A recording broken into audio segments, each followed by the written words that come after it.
Hey,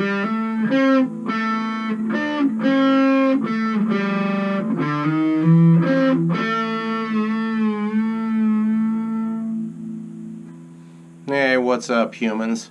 These are strange days we live in. What may seem like fiction might be fact, while blatant lies can be manipulated to appear true. It's up to each of us to analyze the situation and come to his or her own conclusions. This is Stories from a Different Perspective by J.L. Sweeney, as told by Argus Truin. I am Argus Truin. Story number 1, The Dollar Bill, Part 1. He knew better than to put his hand into the moving rollers, but he did it anyway. The damn paper had come off the track and was beginning to tear. Terrence's hand began to shake a little, and then it happened.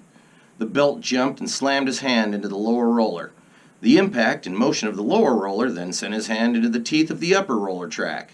A gut-wrenching scream tore through the air as Terrence jerked his hand out of the roller track. Blood sprayed from 2 mangled stumps where fingers had been just moments before. 3 small drops of blood landed on the paper and sped away down the roller track as Terrence's screams subsided into sobs and moans of pain. His right forefinger and middle finger had landed a few feet away on the other side of the tracks and were twitching wildly. It seemed as if they were drumming out a tune on the cold concrete floor. The worst part of the ordeal was the blood that had landed on the roller paper. This was not just ordinary blood. It was the blood of a very disturbed and very dangerous person. Terrence Ganner had been in and out of many foster homes as a child. At each one he was usually abused, either physically, emotionally, or sexually. He had never felt love. Most of these homes he had ran away from, but was caught sooner or later and sent to another. When he was 16, he ran away for the final time after slitting the throats of his foster parents. He had gotten excited by the look of fear on his foster mother's face as he ran a hunting knife across her neck. From that point on, Terrence enjoyed the feeling of power that came with the taking of a life. He hopped a bus to Denver, Colorado, and began his life anew. Terrence was a decent-looking boy and very polite and sociable.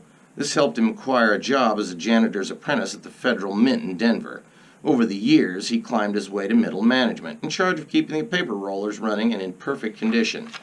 He was a model employee, always to work on time, polite to those above and below him, and never complained about anything. This alone should have made it obvious that there was something wrong with him, and there was. Over the years, Terrence had experimented with every drug and every method of sadomasochism that could be imagined. He was a borderline genius and very sly, crafty, and patient. Just the night before his accident, he had repeatedly raped and tortured a male college soccer player before dismembering him and drinking his blood. He had been torturing and murdering for many years now. The soccer player had been his gift to himself for his 52nd birthday. His sickening spree had lasted 36 years. The paper with the blood on it rushed down the rollers to the ink room. As ink was applied to the paper, it seemed to cover the 3 drops. However, when the paper was stamped, the blood appeared, filling in the eyes and covering the mouth of the face on the bill. It looked as if George Washington was wearing lipstick. The corners of the mouth were turned down in a horrifying scowl, and the glittering red eyes glared up from the paper with hatred. The long sheet of paper then passed into the cutting and counting room, where the bill was separated from all the other $1 bills on the sheet and wrapped into crisp bundles of 25 bills each. The bundle with the blood bill was then stacked on the top of a cart that was headed for distribution. Ernie Pudland had been a janitor at the Mint for just under 3 years and was a slow but honest man. As the cart of new money passed by him, one small bundle fell off and bounced to a stop a few feet away. He walked over and picked it up, noticing the strange coloring on the top bill. Ernie began to chuckle softly to himself as he walked towards the counting room to return the money. "I just can't get over the look on your face," Ernie giggled as he turned the corner towards the counting room and was bumped backwards by a forklift. The driver had stacked one too many boxes on the forks and could not see where he was going. Ernie started yelling, and the driver pushed on the brakes. The forklift did not slow down.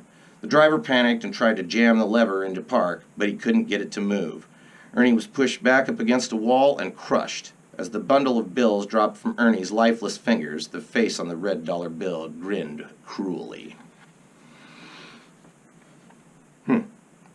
The dollar bill was infected with what is called negative psychic energy, hereafter referred to as NPE. What humans refer to as poltergeists are not really beings themselves, but NPE imprints that are left over after particularly violent occurrences.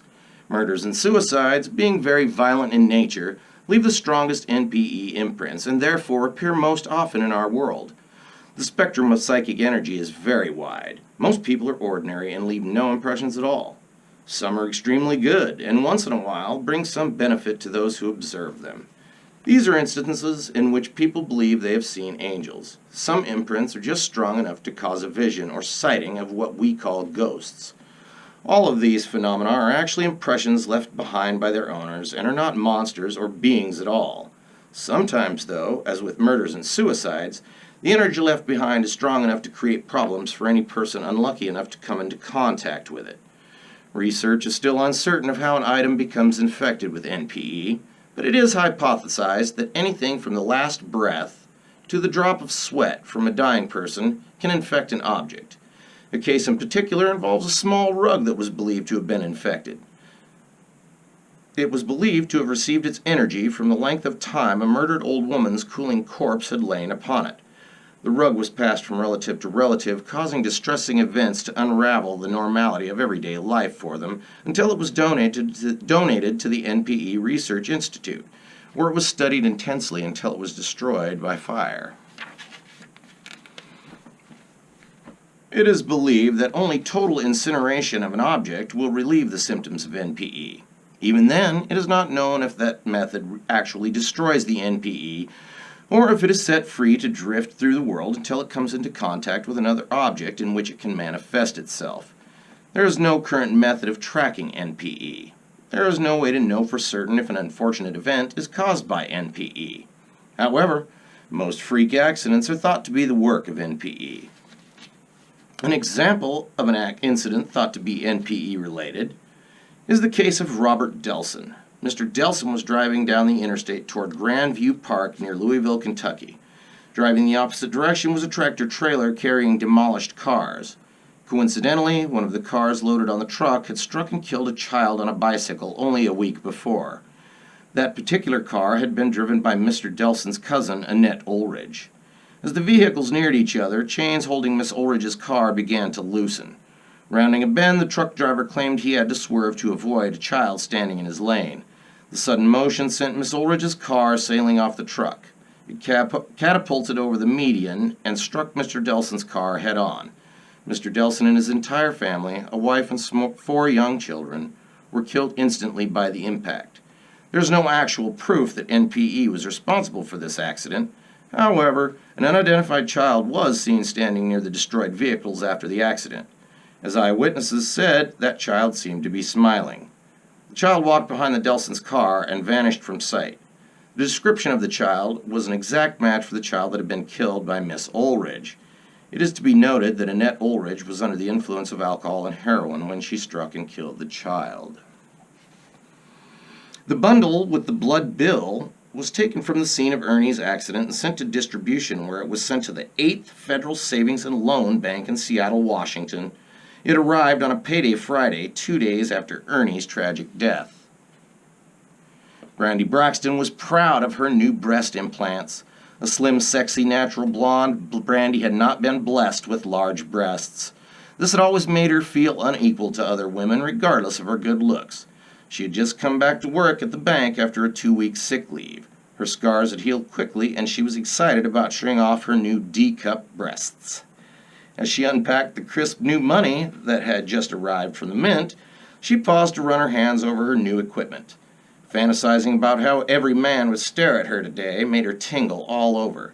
She was wearing a very tight, very low-cut red sweater that she had bought especially for today. She was single and was hoping to score big so she wouldn't have to work as a teller for the rest of her life. She loaded a cart with the stacks of new bills and wheeled them out to her till. She unwrapped the paper that was holding the bills together and came face to face with a scowling, red-eyed, red-lipped dollar bill. She smiled and was about to remove the bill to show her co-workers when a man approached her window. The bank wasn't open yet, so she felt slightly nervous. Her throat went dry when the man pulled a sawed-off shotgun from beneath his trench coat and pointed it directly at her chest through the bars of her station.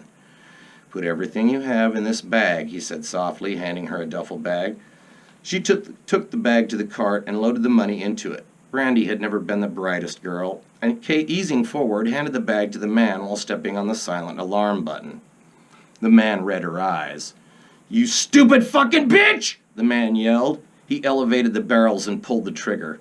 Brandy's face exploded in a red shower of blood, brains, and bone. Her faceless body spewed its gory contents everywhere as it stumbled around reaching for something. Anything. The gunman turned and ran as her body crashed to the floor, still jerking wildly. A look of sheer evil delight was on the face of the dollar bill as the man ran from the bank. The eyes and lips glowed red in the darkness of the duffel bag. Briggs threw the shotgun and trench coat into a dumpster as he ran down the alley from the bank. Anger and fear filled his mind as he sprinted toward his car.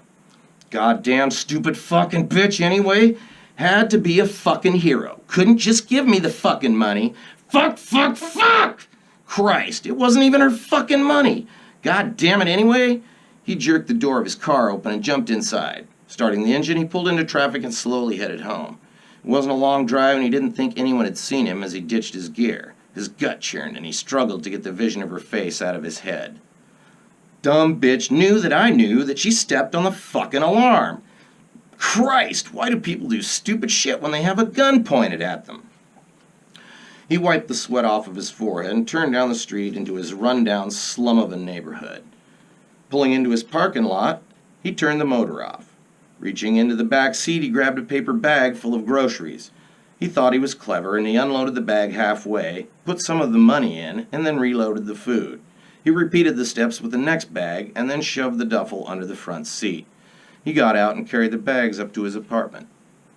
Briggs wasn't his real name. It just made him feel tougher and meaner to go by a single name. His real name was Charles Radcliffe, but he thought Charles was a sissy name.